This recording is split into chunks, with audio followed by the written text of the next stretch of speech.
Hallelujah. আর প্রত্যেককে জয় যিশু। আর মহান ঈশ্বরকে ধন্যবাদ জানাই যে আমাদেরকে নতুন একটি মাস দেখতে তিনি দিয়েছেন। আর সত্যি আমরা খুব আনন্দিত। আমরা যারা খ্রিস্ট বিশ্বাসে রয়েছে আমরা খুব উল্লাসিত। কেননা এই ডিসেম্বর মাস হলো যে প্রভু যীশু খ্রিস্টের জন্মের মাস বলা হয়ে থাকে। আর আমরা এই ডিসেম্বর মাসের সেই 25 তারিখে প্রভু যীশুর জন্মদিন উৎসব আমরা পালন করে থাকি, সেটিকে আমরা বড়দিন বলে থাকি। তাই আমরা খুব আনন্দিত যখন আমরা এই ডিসেম্বর মাসে উপস্থিত হয়েছি। তাই যদি এই সময় আমরা চারিদিকে দেখি আর বিভিন্ন রকমের লাইট সিস্টেম আমরা দেখতে পাই। শুধুমাত্র লাইট তা নয়, যদি আমরা বিভিন্ন দোকানের দিকে দেখি, আজকে প্রত্যেকটা দোকানে বিভিন্ন রকমের সান্তা আমরা দেখতে পাই। তাই আমরা খুব আনন্দিত, তাই আমরা খুব উল্লাসিত রয়েছি। আর সত্যি, আর যদি আমরা এই সময় দেখি যে প্রত্যেকটা মণ্ডলীতে বা প্রত্যেকটা চার্চে এই সময় বিভিন্ন রকম পরিকল্পনা চলছে। আর সত্যি আমরা খ্রিস্ট বিশ্বাসীরা খুব আনন্দিত রয়েছি। শুধুমাত্র খ্রিস্ট বিশ্বাসীরাই নয়, এই জগতের অনেক অনেক মানুষ তারা এই বড়দিনকে পালন করে থাকে। যাই হোক, আজকে আমি সেই বড়দিন নিয়ে আজকে আমি বলতে চাই না, কেননা বড়দিন এখনো দেরি রয়েছে, সেটা আমরা জানি, সেই 25শে ডিসেম্বর। কিন্তু আজকে যে বিষয়টা আমি বলতে চাই যে প্রভু যীশু যখন এই 25শে ডিসেম্বরে যখন আমরা তার বড়দিন যখন আমরা পালন করি, সেই প্রভু যীশু যখন এই পৃথিবীতে যখন তিনি আসছিলেন, আর সেই আসার পূর্বে কি কি ঘটনা ঘটেছিল, সেই ঘটনার মধ্যে আজকে 3টি ঘটনা বলতে চাই। আর সেই ঘটনাতে 3টে চরিত্র আমি বলতে চাই, আর যে চরিত্র আমাদেরকে শিক্ষা দেয়। আর সেই জন্য আজকে আমি প্রচারের যে বিষয় আমি বেছে নিয়েছি, আর সেটি আমরা কিভাবে শিশু যিশু আরাধনা করব। হ্যাঁ, আপনি হয়তো আমার কথাটি শুনে, আমার বিষয়টি শুনে আপনি হয়তো ভাবছেন যে না, এটা তো আমার কাছে কমন জিনিস, আমি তো জানি এটা। আজকে আমি আরেকটি বার আপনাদেরকে ঈশ্বরের সেই বাক্য দ্বারা রিমাইন্ড করাতে চাই যে আমরা কিভাবে শিশু যিশুর আরাধনা করব। আমরা হতে পারে অনেক বছর ধরে বড়দিন আমরা পালন করছি, কিন্তু আপনার বড়দিন কতটা সত্য পালন করেছেন আমি জানি না। কিন্তু আজকের প্রচারের মধ্যে দিয়ে আমি বলতে চাই যে কিভাবে আমরা সেই বড়দিনে শিশু যিশুর আরাধনা করব। আর সেই জন্য বাইবেল থেকে যে বিষয় আমি বেছে নিয়েছি, আর সেটি মতি লিখিত সুসমাচার তার 2 অধ্যায় 1 থেকে 12 পদ, এবং লূক লিখিত সুসমাচার তার 2 অধ্যায় 8 থেকে 20 পদ, এবং সঙ্গে সঙ্গে রয়েছে 2 অধ্যায় 21 থেকে 35 পদ। আজকে এই বাক্যর মধ্যে দিয়ে ঈশ্বর যেটা আমাদেরকে শেখাতে চাইছেন, যেটা আমাদেরকে বলতে চাইছেন, আর সেটি হলো শিশু যিশুর শান্তিপূর্ণ জন্ম অপ্রত্যাশিত ব্যক্তিদের 2টি দল দ্বারা প্রদর্শিত হয়েছে। বাস্তবিক এটি কেবলমাত্র একটি পরিদর্শনই ছিল না, কিন্তু আরাধনার একটি নির্দেশন ছিল। তারা এমন এক বিস্ময়কর বিষয় দ্বারা চালিত হয়েছিল যা তাদের সামনে প্রত্যক্ষ হয়। শিশু যিশুকে দেখে তারা আনন্দে পূর্ণ হয়। কারা আনন্দে পূর্ণ হয়েছিল? আজকে এই প্রচারের মধ্যে দিয়ে যে 3টি চরিত্রের কথা আমি বলতে চলেছি, আজকে সেই 3টি চরিত্র শিশু যিশুকে দেখে তারা আনন্দিতে পূর্ণ হয়েছিল। তারা কারা ছিল? সেই 3টি চরিত্র কি ছিল? সেই 3টি চরিত্র ছিল মেষপালক, পূর্ব দেশ থেকে আগত পণ্ডিতগণ এবং সিমিয়ন, তাদের কাছ থেকে আমরা শিখি যে কিভাবে শিশু যিশুর উপাসনা করা যেতে পারে এবং কিভাবে বড়দিনকে এমন উপায়ে উদযাপন করা যেতে পারে যা ঈশ্বরকে খুশি করবে।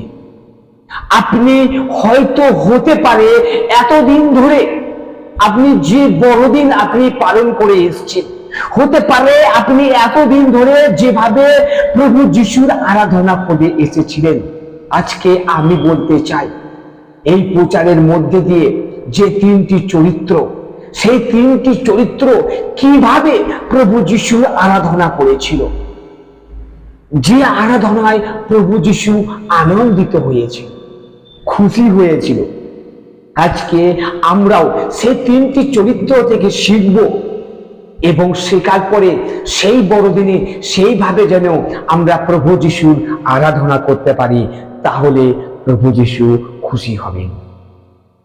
বড়দিনকে নিছক উৎসবে রূপান্তরিত করা হয়েছে।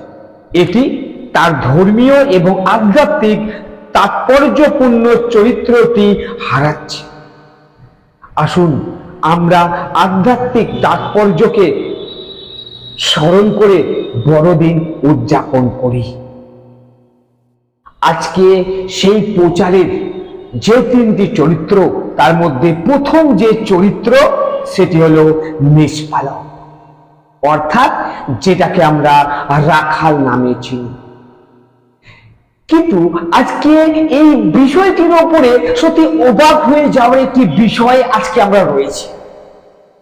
কেননা রাখাল যখন কথাটি আমরা শুনি, আর তখন আমাদের সেই ছোটবেলাকার কিছু কথা মনে পড়ে যায়।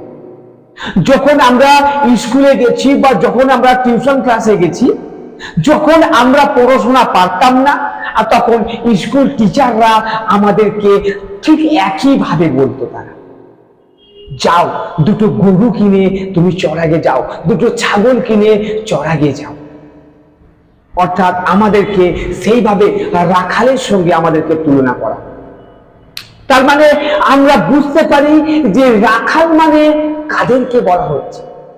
যারা জগৎ থেকে পিছিয়ে যাওয়া মানুষ, যারা জগৎ থেকে যারা বঞ্চিত, যাদেরকে এই জগতে অন্যভাবে দেখা হয়, যাদেরকে নিচু চোখে দেখা হয়, যাদেরকে ছোট চোখে দেখা হয়। আজকে সেই রাখালদের বিষয়ে আমি বলতে চাই। আজকে যখন আমরা এই রাখালদের বিষয়ে শুনি না, সত্যি আমরা অবাক হয়ে যাব। কেননা প্রভু যিশু যখন এই পৃথিবীতে যখন তিনি আসছেন, আর যখন তিনি আসছেন তার স্বর্গীয় দূত দ্বারা, সেই সুসমাচার অন্য কারোর কাছে পাঠায়নি, কোনো ধনী ব্যক্তির কাছে নয়, কোনো শিক্ষিত মানুষের কাছে নয়। আজকে এইখানে আমরা দেখতে পাই যে প্রভু যিশু যখন তিনি পৃথিবীতে জন্মাচ্ছেন, আর তার স্বর্গীয় দূত দ্বারা সেই খবর সেই রাখালদের কাছে প্রথম পাঠানো হয়েছে। সে সময় রাখালরা কি করছিল?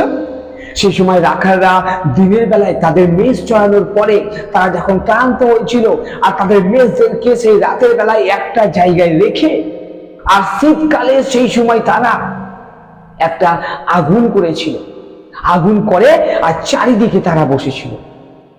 আর বসে বসে যখন তারা আগুনের পাশে যখন তারা বসেছিল, আর সেই সময় হঠাৎ তাদের কাছে স্বর্গীয় দূত এসে উপস্থিত হয়। হ্যাঁ, তারা যখন স্বর্গীয় দূতকে যখন তারা দেখেছিল, তারা ভয় পেয়ে গিয়েছিল। কিন্তু সেই ভয় পাওয়ার সঙ্গে সঙ্গে যখন সেই সুসমাচারটি যখন তারা শুনতে পায় যে প্রভু যিশু এই পৃথিবীতে জন্মাচ্ছেন, সেই মুক্তিদাতা তিনি জন্মাচ্ছেন, সেই রাজা তিনি এই পৃথিবীতে জন্মাচ্ছেন, তখন তারা আনন্দিত, তখন তারা উল্লাসিত হয়েছিল। আর তখন তারা নিজেদেরকে আর আটকে রাখতে পারেনি। তখন তারা ছুটে আসে সেই শিশুটিকে দেখতে। কিন্তু দুঃখের বিষয় কি ছিল? তাদের কাছে দেওয়ার কিছুই ছিল না। তারা যে সেই প্রভু যিশুকে দেখতে এসছে, সেই মুক্তিদাতাকে দেখতে এসছে, সেই জীবনদাতাকে দেখতে এসছে, সেই রাজাকে দেখতে এসছে, কিন্তু তাদের কাছে উপহার দেওয়ার মতন কিছুই ছিল না। কিন্তু শিশুটিকে দেখে তারা হৃদয়ে আনন্দে ভরে যায়। তারা দূতদের উপস্থিতি বা স্বর্গে আয়োজনগণের গাওয়া গান বা উজ্জ্বল আলোগুলির দ্বারা উড়ে যায়নি। তারা সেদিনে তারা স্বর্গদূতদেরকে তারা আনন্দেই তারা মিটে যায়নি। তারা আকাশের উজ্জ্বল তারা দেখে তারা মগ্ন হয়ে যায়নি। তারা সেদিনে খুশি হয়েছিল, তারা আনন্দিত হয়েছিল যে সেই প্রভু যিশুকে দেখে। শিশুটি তাদের কাছে ছিল সবচেয়ে গুরুত্বপূর্ণ ছিল। বড়দিনের সমগ্র উদযাপনের মধ্যে দিয়ে যিশুকে সর্বোচ্চ গুরুত্বপূর্ণ স্থান দেওয়া উচিত। আজকে আমি বলতে চাই যে যখন আমরা বড়দিনে আসি, আমরা অনেক সময় শুধুমাত্র সেইখানে এসে আমরা আনন্দ করি, আমরা নাচা গানা করি, আমরা বিভিন্ন রকমের লাইট দিয়ে সাজিয়ে সে লাইট দেখে আমরা আনন্দিত হই। আজকে সেইখানে এসে আমরা কেক খাই বা অন্যান্য কিছু আমরা খাবার খেয়ে আমরা আনন্দিত হয়ে পড়ি। কিন্তু আমরা সেই রাখালের কাছ থেকে কি শিখতে পেরেছিলাম? আজকে আমরা সেই রাখালের কাছ থেকে আমরা জানতে পারি যে তারা সেদিনে কিন্তু অন্য কিছুকে গুরুত্ব দেয়নি। তারা স্বর্গদূতকে এতটা গুরুত্বপূর্ণ মনে করেনি। তারা আকাশের উজ্জ্বল তারা দেখেছিল গুরুত্বপূর্ণ মনে করেনি। তারা স্বর্গদূত দ্বারা গাওয়া গানকে তারা গুরুত্বপূর্ণ মনে করেনি। তারা তাদের হৃদয়ে কাকে স্থান দিয়েছিল? প্রভু যিশুকে। আজকে আমি বলতে চাই, যখন আপনি বড়দিন উৎসবে আসবেন, অবশ্যই আপনি নাচুন, অবশ্যই আপনি গান করুন, অবশ্যই আপনি মণ্ডলীকে সাজান, কিন্তু সেটা গুরুত্বপূর্ণ নয়। আপনাদের কাছে যেন গুরুত্বপূর্ণ হয়ে ওঠে সেই দিনে প্রভু যিশুর যে জন্মের বিষয়টা, সেই দিনে যে প্রভু যিশু আপনার জন্য জন্মেছেন রাজা হিসাবে, মুক্তিদাতা হিসাবে।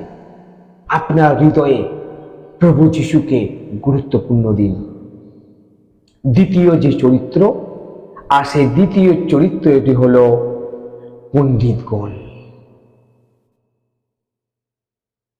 তারা একটি তারা দেখেছিল, যার মাধ্যমে তারা বুঝতে পারে যে একজন রাজা জন্মগ্রহণ করেছে।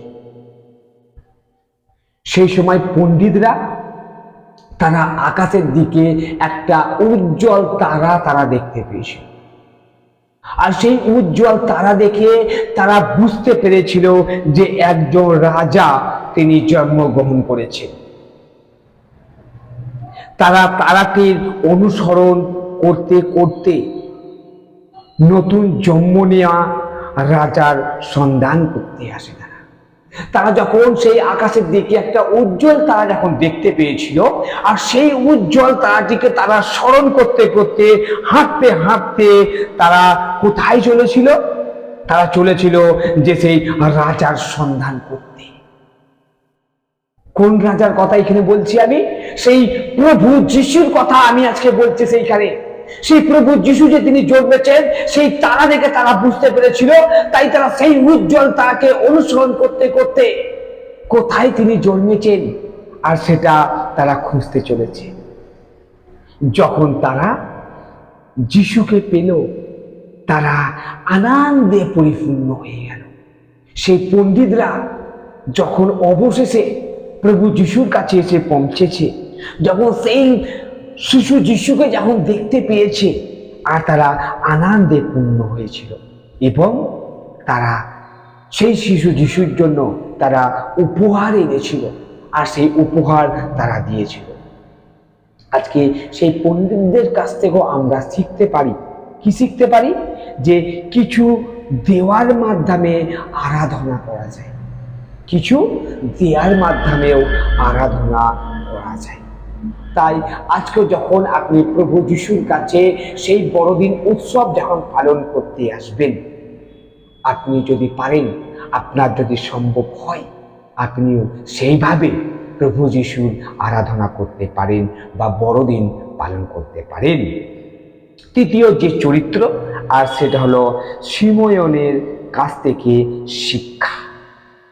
তৃতীয় যে চরিত্র সেটি হলো কি? সেটি হলো যে শিমিয়ন। চলুন দেখে নিয়ে যাক যে শিময়োনের কাছ থেকে আমরা কি শিক্ষা পাই। খ্রিস্টের আগমনের জন্য শিময়োন মন্দিরে অপেক্ষা করছে। সেই শিময়োন নামে এক ব্যক্তি, আর তিনি খ্রিস্টের আগমনের জন্য তিনি মন্দিরে অপেক্ষা করছিলেন। তিনি যখন শিশু যিশুকে দেখলেন, তিনি খুশি হলেন। তখন তিনি ঈশ্বরের কাছে নিজের জীবন সমর্পণ করলেন। আজকে আমরা এই শিময়োনের জীবন থেকে আমরা কি শিখতে পারি? আজকে আমরা শিখতে পারি যে ঈশ্বরের প্রতি নিজকে একনিষ্ঠ করা হলো সর্বোচ্চ উপাসনা। আজকে যখন আপনি সেই বড়দিন যখন পালন করতে আসবেন, অবশ্যই আপনি একনিষ্ঠভাবে ঈশ্বরের উপাসনা করবেন। ঈশ্বর তার আপন বাক্যে আমাদের প্রত্যেককে আশীর্বাদ